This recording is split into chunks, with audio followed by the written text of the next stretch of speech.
Hello everyone, I'm Adam Tubingel, Principal at Sasana International School here in Kuala Lumpur, Malaysia. Today we're going to be talking about Waldorf Education. What is Waldorf Education and how is it relevant today?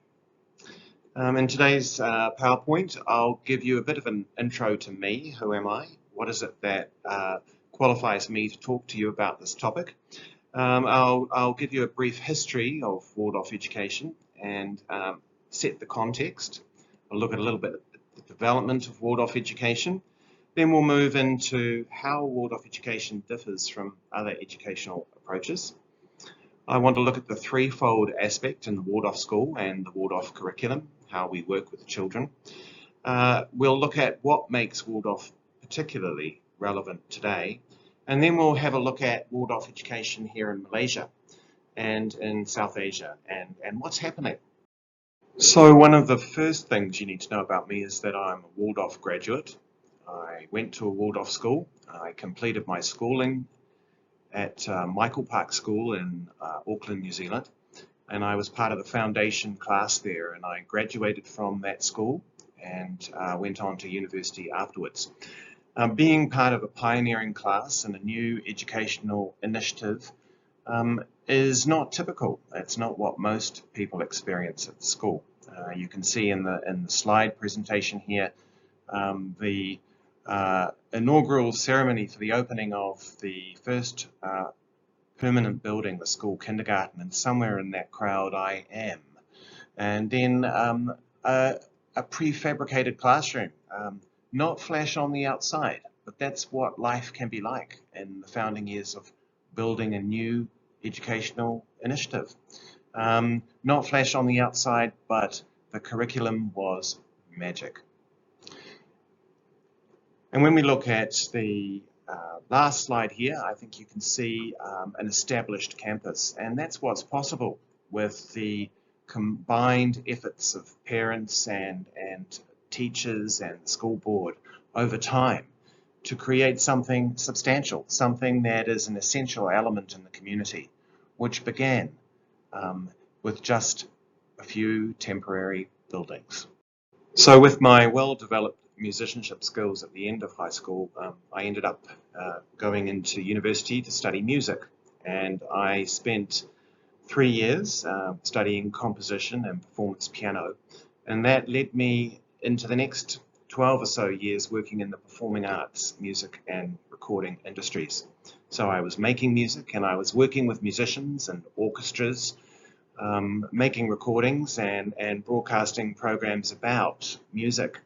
I also founded a record company with a friend of mine, and we recorded music and distributed music both within New Zealand and overseas. And that's kind of what I spent my time doing before I got into education.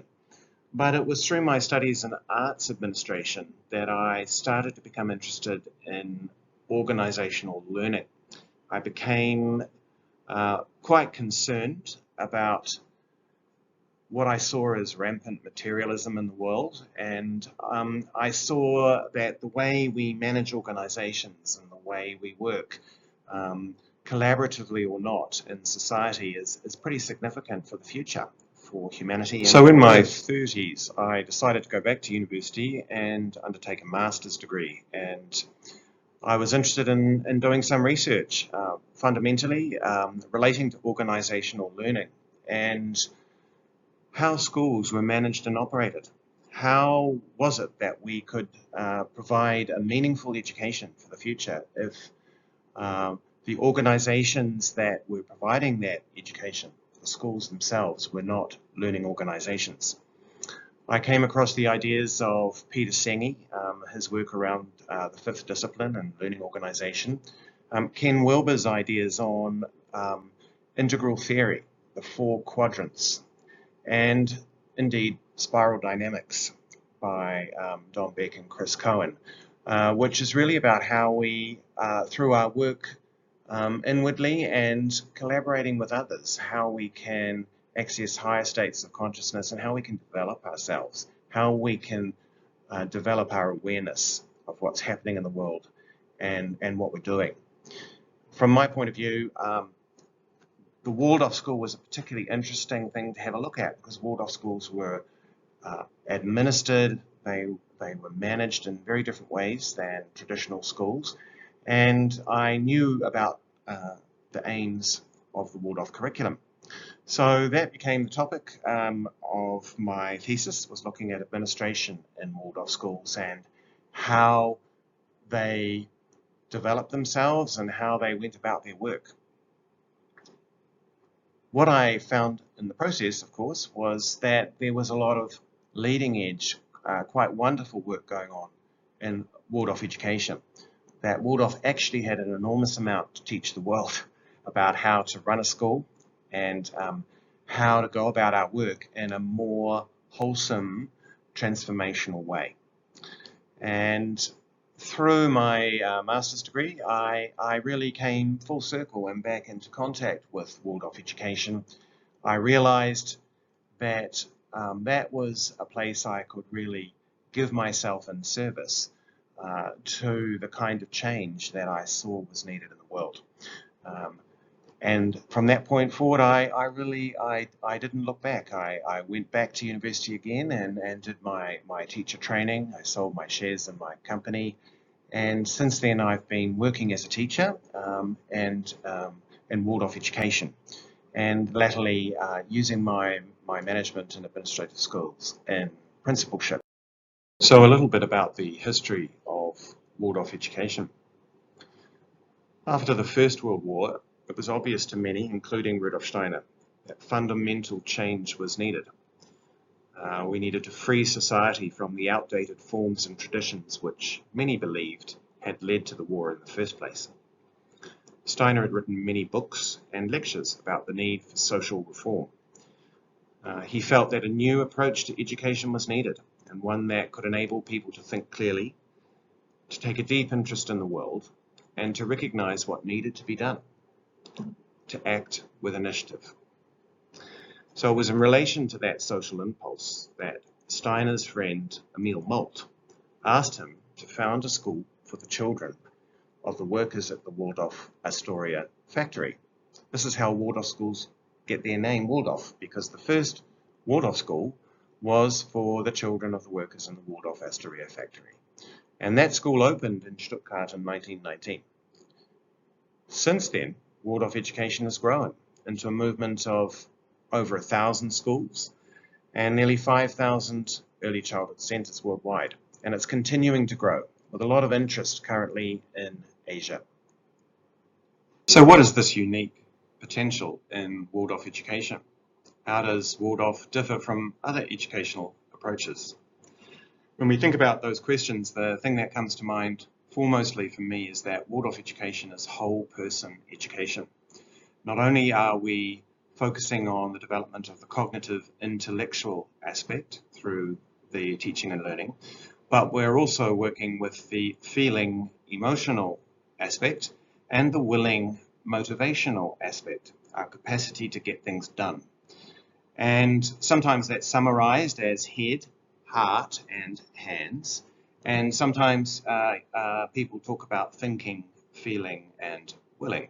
We'll talk a little more about that later when we come to the details of the curriculum. But fundamentally, the curriculum is broad. It's developmental. The content and pedagogical approach are aligned with what we know about child development. Those ideas are from Rudolf Steiner and also align very well with what we know in modern psychology. And so when we're thinking about the skills and the content for development, what we do, when we do it, and how we do it become very important for the teacher. So in this way, it's all about right content, right time. And I think what we'll do now is have a look at some examples that illustrate that from different places in the curriculum, from beginning in early childhood and progressing through into senior high school. So let's have a look at early childhood. In early childhood, in the kindergarten years, we are really wanting to foster the child's capacity for imagination, their ability to visualize, to think pictorially, And we're wanting to really nourish the young child through experiences that are both age appropriate and contextual. Guided play plays a key role in what we do with this particular age group, and the children are immersed in a world of story and working with natural materials and aesthetic elements. So working with crayons and paint and playing with outdoor materials, sand, mud, sticks, found objects, learning and playing games that involve an element of fantasy, also very important in this phase of childhood. So when the child enters junior school, they meet their first class teacher. It's the beginning of formal schooling. Students, through their junior school education, will ultimately come to learn skills around numeracy and literacy. But there are many other important skills that we want to look at this time. So one of them is in the realm of handwork. Kids from an early age learn to crochet, they learn to knit, they learn to sew. This works to really develop the child's fine motor skills at an optimal time developmentally. And you see this kind of hands-on application through handcrafts in many aspects of the junior school curriculum. In terms of reading, we don't formally begin instruction in reading in Waldorf schools normally until the second half of class 2. We recognise that if we force children to engage with reading before they're developmentally ready, we can cause problems. We can set up learning blocks, delays that can take a long time to unpick in order to re-engage a child positively in learning. That doesn't mean children shouldn't read before the age of late class 2 or late class 3. Many children will already be reading, but the formal instruction for all students we begin through guided reading later on in class 2. With children's writing, very often this arises from stories that are shared in main lesson and in literacy lessons. In this case, we have a story about the fox and the crow. The hungry fox spied a piece of meat in the beak of a crow among the trees. Fox tricked the crow to sing. The meat dropped off her beak. It's a typical and lovely illustrated story from a student late class 2 and class 3. Something else we do in main lesson and throughout Waldorf Education actually is we want to make the learning contextual. So in class 3, the students learn about farming, they learn about measurement, they learn about houses and shelters and the different types of houses and shelters that people live in around the world. The children will do studies, they will explore the materials they're made of and their function and purpose, not in an analytical way, but in a contextual way. Ultimately, the children may make a model of a house, and then they will actually find the materials to construct their own shelter, and they will construct that shelter and sleep in it overnight as part of their learning and contextual experience of houses and shelter building. So in middle school, the learning becomes increasingly academic as students apply their growing literacy and numeracy skills across the curriculum. But there's plenty going on in movement and in the arts as well. The curriculum remains broad. Here you can see class 5 students participating in eurythmy with copper rods. And so balance and coordination are very much key in their work at this age level. In terms of writing in main lesson, you can see the attention to detail that is put into writing about voyages of exploration and discovery in class 7 by this particular student. The layout, the attention to the communication of the information on the page.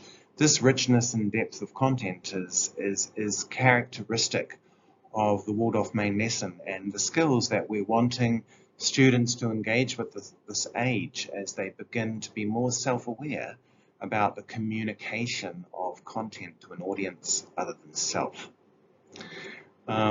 Students will continue deepening their reading and research and information skills in multiple contexts, including through the library program. And In mathematics and geometry, the learning continues to be contextual. Students don't just practice their numeracy skills, but they apply that, in this case through hands-on learning in the Platonic solids and polyhedron main lesson in Class 8, bringing geometry into 3 dimensions. In their studies, the artistic element continues to be cultivated. In this case, you can see examples of students' work in Class 7 during their Renaissance studies to explore the art of chiaroscuro, the boundary between light and dark, which was so characteristic of painting and drawing during that particular period in history. And the arts continue to be important, not just through the visual and craft dimension, but also through the performing arts. Music and drama continue to play a role. At Class 8, at the end of the primary school, the end of the middle school education, before children transition into high school, they put on their first complete drama production. And the way we work with drama in Waldorf is very from the point of view of the transformative element. All children take on a role for the stage, and they also hold all of the production tasks. It is a complete class production, and through working on that and bringing that production to fruition and performance, the students cross a threshold. They have to problem solve, they have to work and collaborate together in ways that otherwise they may not. We see this as a central impulse in Waldorf education. Throughout middle school and then into high school, we're working to strengthen the students' capacity for thinking, their ability to observe phenomena in detail, to problem solve, to reflect on what it is they've seen and what they consider might be going to happen next. This is a phenomenological approach to teaching and learning, and that is extended. The students' skills in this area are developed in multiple areas of curriculum, particularly, I think, in science, through their work both in and out of the science laboratory. Students are now beginning to use information technology to support their learning, both in terms of online research and in terms of their preparation of presentation and their analysis of content across the curriculum. And many of the main lessons that are taught throughout the Waldorf High School are rich in content and moral, ethical issues that need thinking, analysis, and discussion. That takes place in a very active way in the classroom as well as in their written work. The arts continue to be important. Students in a Waldorf High School continue to study art right through their high school studies, whatever their elective subject choices may be in terms of qualifications. And here you can see an example of students discussing the particular study, which is a depiction of some shoes that have been drawn in grayscale. Students focusing here on the boundary between light and dark and showing objects in proportion. The performing arts continue to be important, in this case eurythmy. This is a high school eurythmy production, and that will often involve students from across multiple classes, through which they come together with their musical counterparts from the school orchestra or ensemble to put on a full-scale high school production. Steiner's ideas around curriculum are broad and indicative across various subject strands and curriculum levels. There's no prescriptive syllabus the way we would find in a number of educational approaches and different schools, the way many teachers are used to working with. I think this is a good thing. It means that the education is adaptable to different contexts, and it requires that the teacher unpacks the curriculum indications with reference to the particular socio-cultural environment. That reduces a mechanistic tendency. It keeps the education responsive, inclusive. Steiner's indications around pedagogy are more prescriptive. This is around how we approach the teaching. He's quite a bit more specific here, and this includes our observation and understanding of the developmental journey of the child.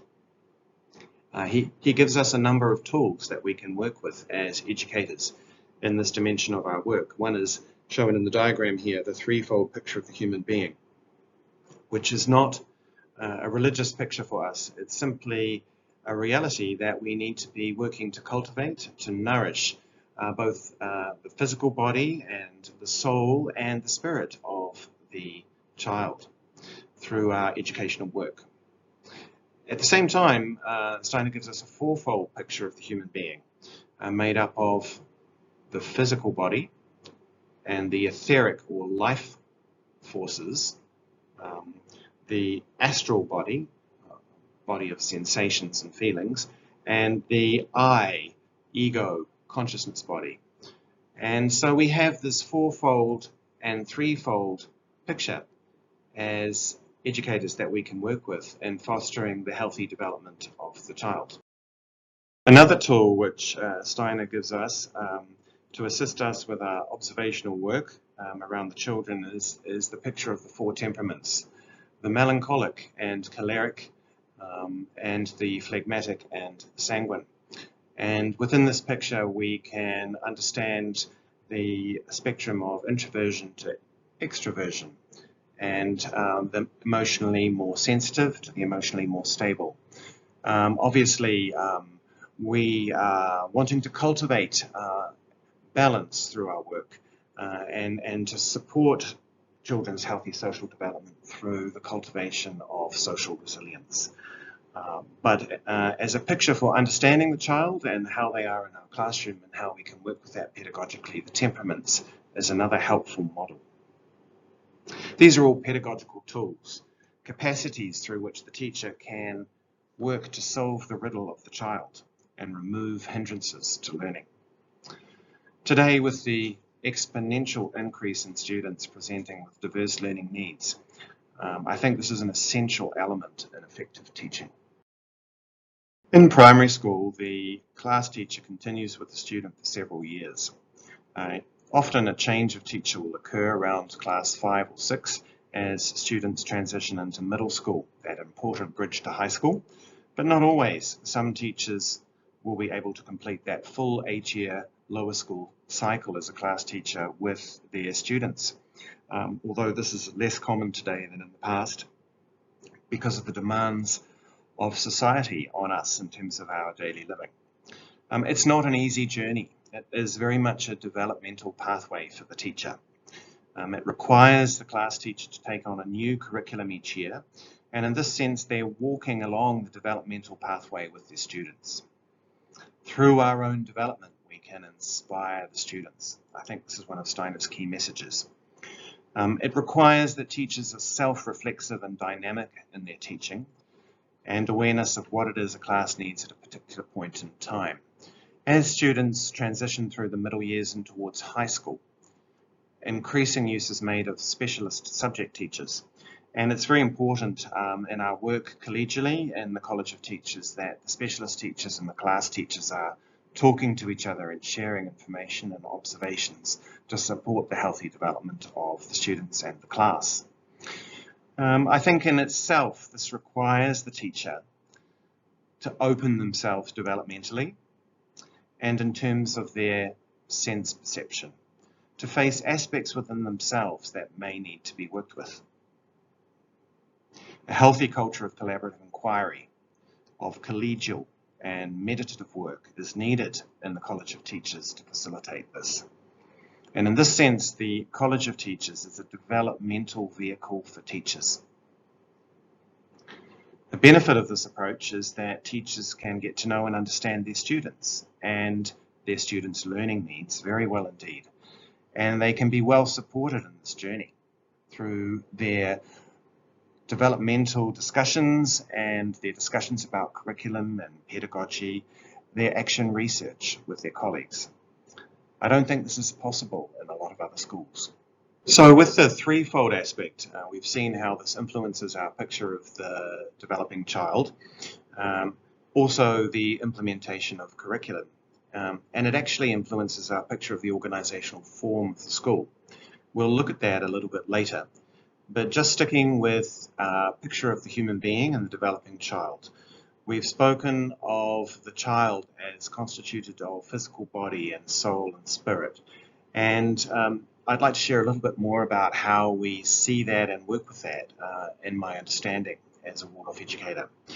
So I think we need as educators to get a little bit clearer about our task and what is being asked of us in terms of teaching, what it is that we are needing to foster and cultivate through the curriculum in the students that we're working with in terms of thinking, feeling and willing. I don't think it's enough just to think about that in those terms. And the work that we did in New Zealand and that we're working with in Malaysia extends that into the 7 key capacities, and I'd like to talk about that a little bit today to make that a little more explicit for you. So in thinking, we can think about the cultivation of thinking through the use of languages and symbols and text.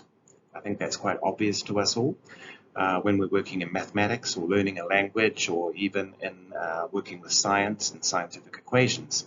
We're in this realm of thinking. But we can also have different approaches to thinking. We can think creatively and pictorially. We can engage our higher order thinking skills in our work. And that's an important capacity that needs to be fostered in students, particularly through the middle years and into high school. In the feeling realm, we can work on our relationships with others, how we relate to others. This is a very important picture in the Waldorf School. We see learning as a social process. We know that through talking about and problem solving and involving others in activities, we can learn a lot more than if we're sitting on our own. So how we relate to others is quite important. And equanimity and self-esteem is really about our relationship with ourselves. It's about our own willingness to take risks in learning and to have a go and to try new things. And these are very important capacities for living in life and for learning that need to be fostered in children. How do we do that as an educator? I think if we just think about feeling, we may miss some of the detail that is so important within that. And another aspect of the feeling realm from our perspective in Waldorf education is the cultivation of aesthetic responsiveness and sensitivity. We have a capacity to be moved through art, through form, through beauty. And this needs to be worked with through the arts and through the curriculum in different aspects in age-appropriate ways.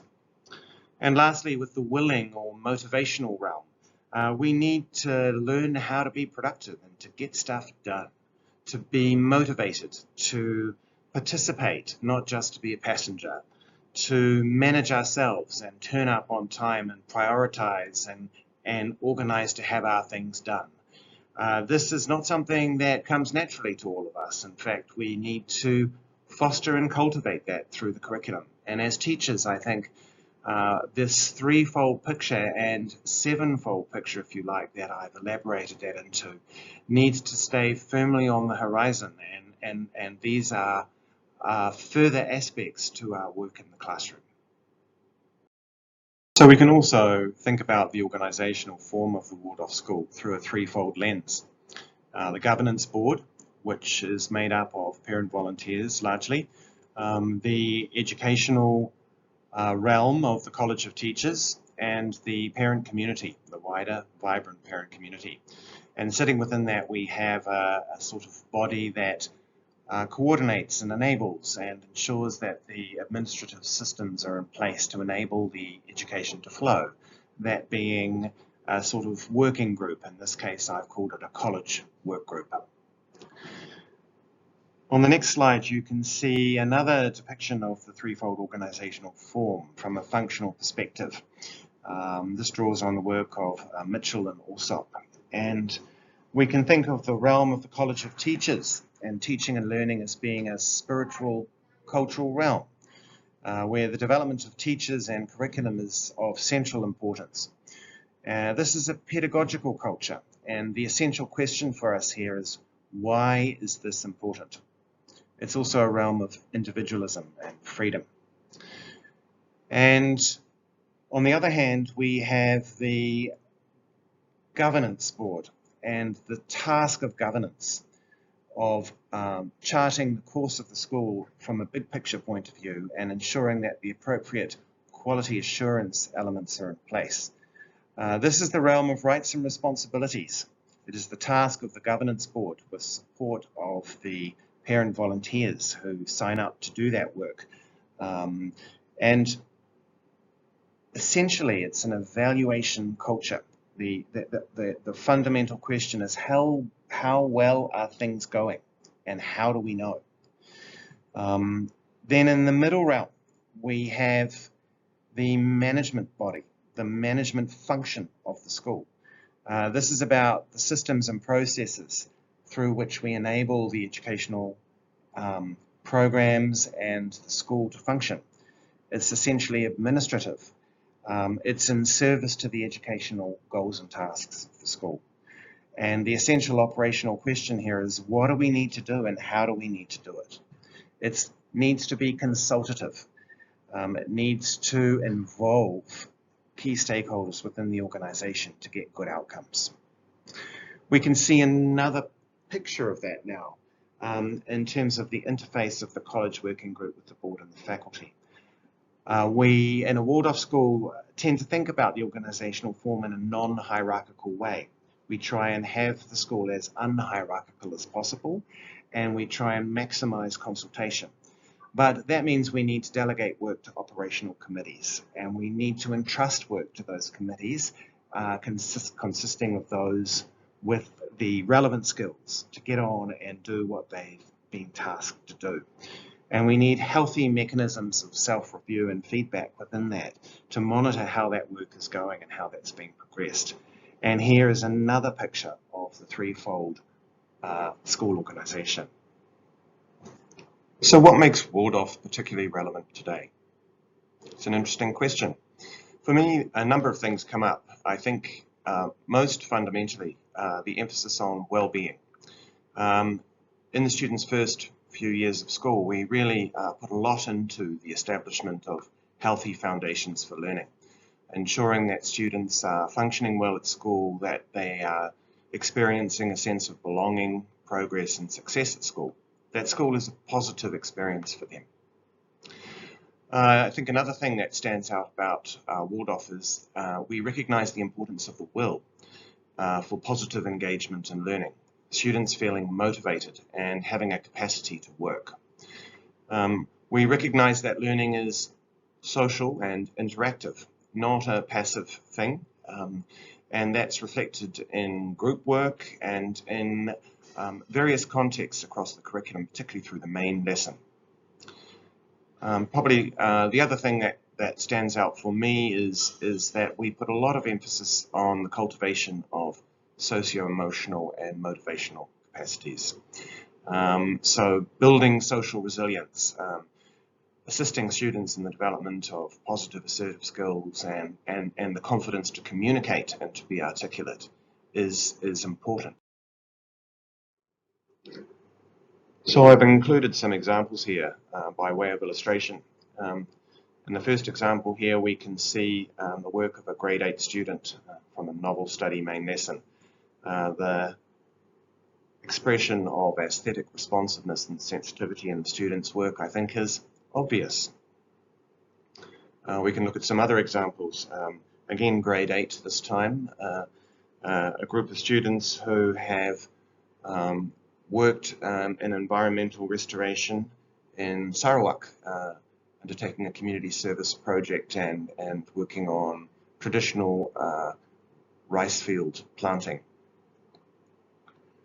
Service leadership is something that is very important, service to community, making a contribution.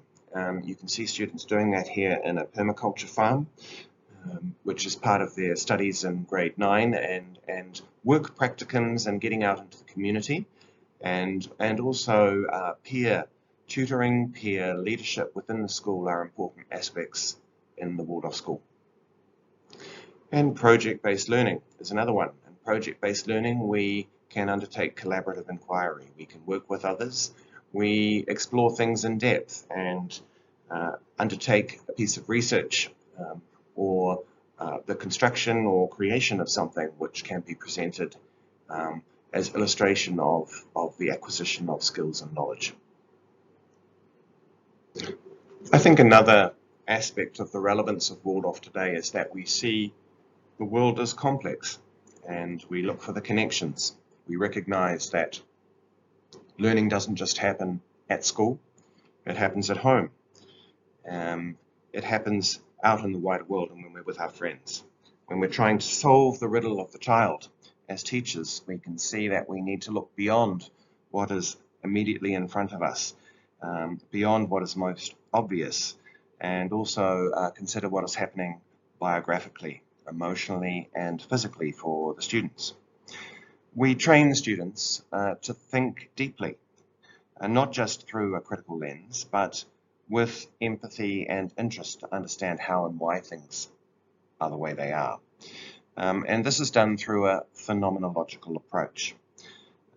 We see this in various subject areas across the curriculum through which we support students to develop their sense perception, their observational and inquiry skills, their capacity to see things in detail, to look and to notice.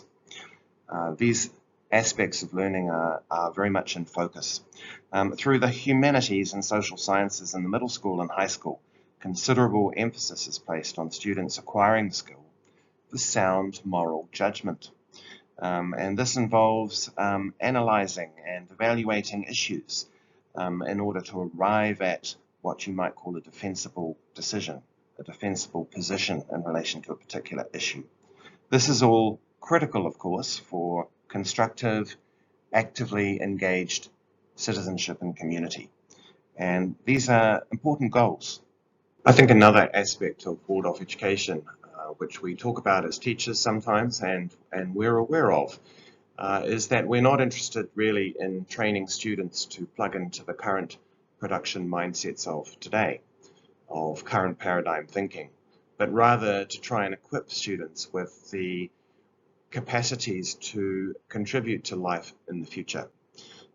This is about igniting within students a capacity for lifelong learning, to be able to, over time, have the ability to think freely, to think outside of the box, and to feel motivated to make a meaningful contribution to the world in which we're living. Cramming a student full of facts to pass an exam is not really an essential part of what we need to do in order to achieve those goals. Learning may or may not be academic. It doesn't mean that academic excellence isn't valued. Indeed, it is in the Waldorf school, and I would say Waldorf high schools are quite academic on the whole compared to other educational contexts. Waldorf graduates, in my experience, excel academically and in a range of practical vocational pathways. This is the thing I notice about them, and the broad curriculum that they have been through and exposed to contributes to their choices about pathways, and it's not as if the academic is the only thing that is of value. When we think about the pathway, the journey through one's schooling, to complete the 12 years of that in one class with the same students is not easy. I don't know that that's reflected very frequently in other educational approaches. Students need to learn social resilience. They need to learn conflict resolution, how to listen and accommodate others and work with others with whom one might not necessarily choose under normal circumstances to be friends.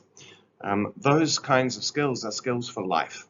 They're things that we need in the workplace and in the professions. And in my observation, in my experience, and in my conversations with people in universities, vocational colleges, and Waldorf graduates themselves, I think Waldorf graduates often find themselves well equipped to work in a high-functioning team. Their effective communication and collaboration skills are essential in that regard. So what is the motivation to become a Waldorf teacher? What are some of the capacities that are helpful if one is thinking about entering teaching through Waldorf? I think obviously an interest in learning, a longing to teach and to work with young people is helpful. Perhaps a recognition that a mechanistic approach to learning is not helpful, that it indeed is flawed. I think we need to have woken up to the idea that through teaching we can develop ourselves and indeed assist others in their development. I think through that I'm not just talking about our young people, our students with whom we're working and who we're teaching, but also our colleagues, helping them. Through working in alignment, we can assist them in their development, and indeed they can assist us. That's a pretty important realization, and that's something that is quite important within the body of the College of Teachers who work together to support learning. I think being of service to this important task of helping remove the hindrances to learning for young people it's good work. Giving ourselves over to that, we might think of it as a life purposefully lived, making a contribution for the greater good. I think these may sound idealistic, but they're things that can be quite motivational and from which we can derive meaning in our work. And perhaps lastly, I think when you are a Waldorf teacher and when you are genuinely engaging in what I would call responsive teaching, teaching which is responsive to the students in front of you, teaching through which you are open and reflexive and committed to adjusting what you're doing to enable what needs to happen in the learning. You really need to be ready to walk into the tiger's cave and face the tiger within. So what's involved in that? Well, I think we need to be open. We need to open ourselves and be ready to learn new things. We need to be self-reflexive and observant, ready to have some brave conversations about what it is that we might need to change or do. I think to look into the mirror and to notice what one sees takes courage, takes love and determination. Determination to practice and refine what we can see we need to do in order to improve the learning outcomes for the students in front of us. Lastly, I thought we'd have a look at what's happening with Waldorf Education in Asia and Malaysia. In 2019, there were 71 schools and nearly 150 kindergartens that were registered. But what we know for sure is that there are many more unregistered initiatives. I know that's been the case in China and throughout Southeast Asia, and it's certainly the case here in Malaysia. So my connection here with Waldorf Education in Asia is through my work with the pioneering Sasana International School project. This project arose out of a community vision for an international Waldorf school here in Malaysia, one which would be English medium pathway and open to families from diverse backgrounds.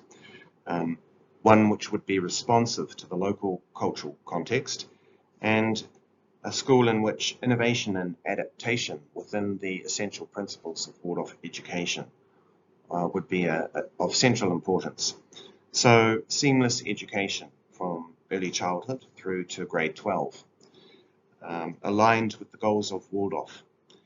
This is the goal of the Sasana International School project. So what are the educational aims of Sasana?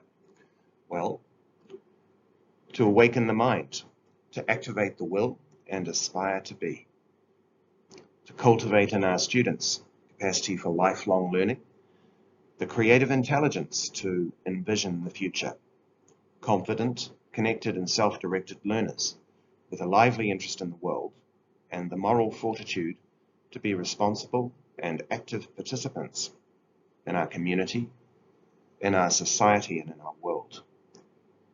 These are our aims. So let's have a look at the current school campus and where things are heading. Here you can see the current configuration in a school building that has been converted from shop houses. The existing campus has a capacity of around 320 students, and currently, as I said, we're offering classes from grade 1 up to grade 11. And we're beginning to double track the school now, and that process has already